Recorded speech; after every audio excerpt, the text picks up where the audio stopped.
Beneteau, Dufour, RM Yacht, Rose West et tant d'autres ont répondu à l'appel et sont venus exposer leurs nouveautés et avant-premières, ce qui fait le bonheur des visiteurs. Je suis venu parce que j'ai un bateau en projet à fabriquer moi-même. Et voilà, donc je venais me renseigner sur les différents équipements, sur les différentes solutions que je pourrais adapter sur mon futur bateau. Pour voir les nouveautés, en fait, comme chaque année, parce qu'on vient très régulièrement voir le salon nautique, il y a toujours des choses nouvelles et intéressantes. Ouais. Les nouveautés, les nouveaux bateaux, on venait aussi pour voir les skis nautiques. Malheureusement, le nautique attire moins d'exposants qu'auparavant, notamment pour des raisons financières. Le salon perd d'année en année de sa splendeur et de son charme, au plus grand désespoir des visiteurs de longue date. Bon, c'est beaucoup plus petit qu'avant. Il y a une vingtaine d'années, c'était 4 fois plus grand.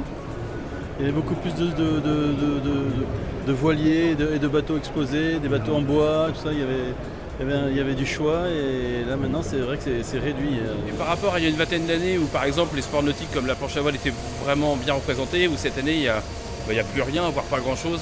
Donc oui, à ce niveau-là, ça en a perdu. Par contre, là, cette année, le salon est quand même beaucoup plus petit que les autres années. Plus ça va et plus il est petit, je trouve. Mais le salon ne se résume pas exclusivement à ces grandes allées où les exposants professionnels, visiteurs et pratiquants déambulent entre voiliers et bateaux à moteur.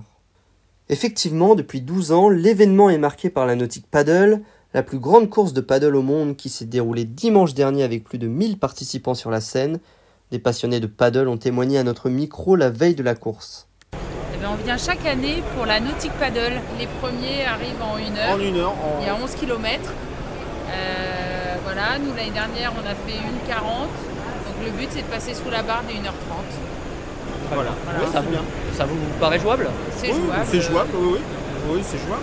On améliore nos performances d'année en année, donc on devrait arriver à faire quelque chose de pas trop mal cette année. Alors du coup vous êtes venu au salon nautique cette année, pour quelle raison exactement? Alors la raison principale c'est de participer au Nautic Paddle demain matin. Voilà quoi, donc demain matin on traverse Paris sur la Seine en paddle, on devrait être pas mal de personnes, plusieurs centaines de prévues. Donc ça va être une première pour moi. Oui, ça fait pas mal d'années que je fais du paddle, mais par contre une course comme ça, non, c'est la première. Et vous visez une certaine performance? Qu'est-ce que vous pouvez me dire là-dessus?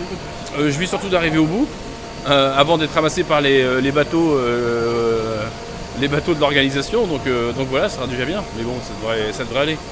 Alors même s'il n'a plus sa voilure d'antan, on l'aime ce salon nautique de Paris. On a grandi avec lui, il reste un événement incontournable du nautisme.